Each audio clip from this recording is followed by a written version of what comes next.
everybody, it's Gary Vaynerchuk. This is the February Wine of the Month Club. Thank you so much for being part of it. Doing something a little bit different today. I'm actually streaming live on Instagram right now.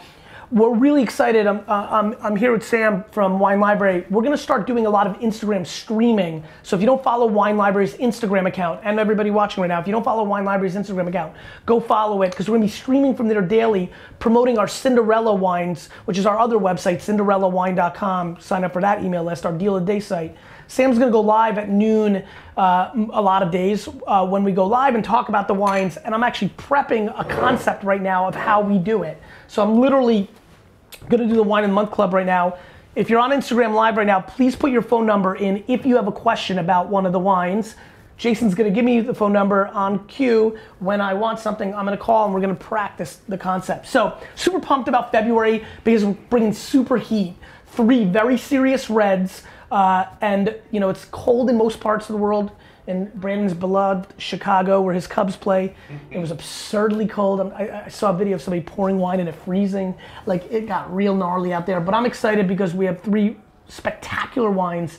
One that I'm obsessed with and I've drank, and 2 that I'm excited to be tasting with you alongside. So the Britain Vineyards 2014 Basalt Block Pinot Noir. This wine comes 94 points, James Suckling. 92 enthusiasts, 90 spectator, $48 SRP. And as you can imagine, the incredible part of our wine club, 55 bucks delivered. I had an innuendo that I was gonna raise the price of the wine club, right? That's coming sooner than later. Actually, I wanna talk to you about that after this is done.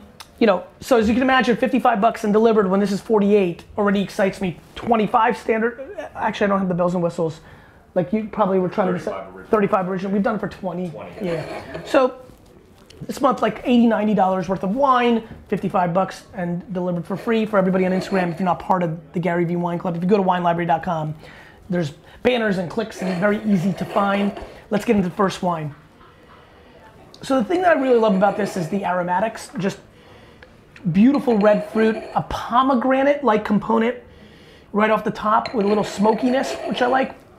Pinot Noirs have gotten bigger and bigger over the last 15 years. After Sideways, it became all the rage. Some of the Burgundian-like characteristics and the lighter style have been taken over by a bigger style Pinot. I like both. I can get very, very, very into Givry and very light kind of Pinot, but even Beaujolais, I get so excited about. Gamay, the way the lightness, to me, food friendly. But I'm not one to like diss on the new wave of these super Pinots. You know, sometimes you want a little fruit. It's like personalities, right? Sometimes you have to be serious in a businessman like this, and other times you need to let loose in Vegas. And I don't mind if Pinot Noir to me comes like a mullet, right? Like business in the front, party in the back. Like I don't mind if it's kind of classic and very terroir and nerdy for all of you, and I don't mind if it's new age. And on this nose, it's very new age. Let's give it a whirl.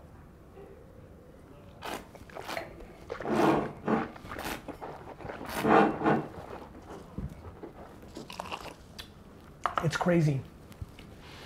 I don't know if my taste buds are really, I've been tasting a lot of wine lately in like real life, just drinking a lot of wine. And the wine club, and I'm obviously empathy, I feel sharper. You know, it's funny, I felt a little like, when we first did the wine club, I was like, ugh, I'm a little rusty. It's unbelievable how much pomegranate I get from this wine, like pomegranate. And like, I have a big time memory. I don't remember leaning into pomegranate in all 1,000 episodes of Wine Library TV more than I am right here. So if you're a pomegranate, this is literally pomegranate with bacon fat and a little bit of bark and smoke. Kind of like, I guess if you had pomegranate over a roasted fire, like camping, that's what I get here. This is a really, really good wine.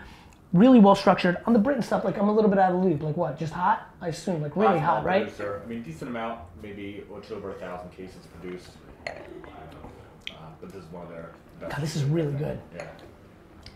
I also like the savoriness of this. All right, let's move on. And if you got a question Instagram about the wines, please ask it. Cachito Mio, 2014, 90 points. Robert Parker's Wine Advocate. Who scored it, Brand? Just the Wine Advocate? Lewis, yeah. 100% Tempranillo, it's a total wine. $25 standard price, 90 points. Listen, I grew up in the golden era of Spanish red wine explosion in the US, call it 1998 to 2004. I never heard, I mean, nobody read more about wine from like 1992 to 1998, and I never heard of wines from Toro. You know, Jorge Ordonez, this incredible importer, brought a lot of these wines. Parker went berserko and started giving out to Nemantia and all those wines, like these crazy scores. We really lived it back then. Australia and Spain were like the most important. And then they collapsed. And now it's fun because now there's bargains and different deals to be found, and we're excited about this wine. Let's give it some piece. Bulk wine? Yeah, makes sense. Yeah. But the good stuff's still good? Good stuff's always still good, right? Yeah, Hollywood, when it goes through a bad dry spell, there's still great movies being made. That's how I think about wine. On the nose, a little bit of a charcoal thing going on, a little red fruit. I get a little pepper as well, which is nice. And just some vibrant red fruit, really. Let's give it a whirl.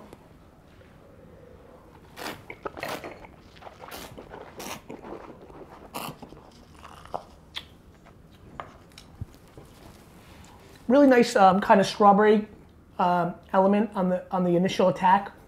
I really like the soy sauce bitterness, kind of savory thing that goes on in the mid palate. And then it kind of finishes beef jerky like. And what I like is I still get a lot of that sunshine fruit, that kind of like fake fruit as I used to call it, steroids as I used to call it. It was really fun. These wines were getting huge during the same time baseball was going through its thing. So I used to make a lot of Sammy Sosa, Mark McGuire, Greg Vaughn, Brady Anderson, Rafael Palmeiro references. And when I was tasting this wine, I was like, just like baseball, it's calmed down. You still get some of the nuances. Baseball players are doing things, but it's not egregious, and that's the balance I'm seeing in this wine. Very well structured. To me, this is an interesting wine because I feel like a lot of people buy $20 Cabernets that are bad. Just a lot. I'm very scared of $20 supermarket Cabernet that a lot of you buy. And there's so many great wines out there that over-deliver in that price point, and that's what I think is happening here. Bells and Whistles 2014 Lime Coast Red, 96 points, tastings.com, excuse me. Tasting Room, remember that little startup, the 187th? Tastings.com, 48% Cab, 46% Shiraz, 5 Cab Franc, 1 Petit Verdot.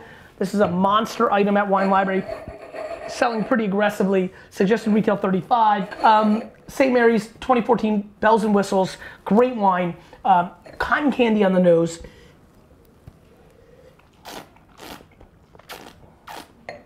I know this wine I love because, I love this wine because I don't spit it. There's this imaginary thing I say to myself, I've said it rarely, even on Wine Library TV, which is crazy because I was so expressive, but I always talk about it as what would happen if pickle juice met cotton candy, and that's what I get in this wine. This is one of my favorite wines. I'm a very weird eater. I go from pickles to ice cream back to pickles.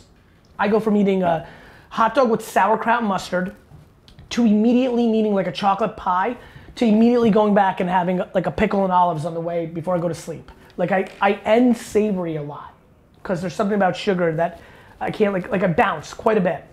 That's why I love this wine. This wine bounces between fruit and savory in a harmony that I'm completely blown away by. And more importantly, I have found that wines like this crush in 2 formats. One, by themselves if you're just having very casual food like a hot dog, or with very serious meals like a great back to meat quality filet mignon from one of the best restaurants in the world. So I love this wine. I'm a huge fan of this wine. I have a feeling a lot of you will be. As a matter of fact, on this wine specifically, I know a lot of you use the hashtag in the Wine of the Month Club that comes with a flyer that we put in there each month, which I love, and I look at them and I'm sure you see that by the way, this is a good way to say it.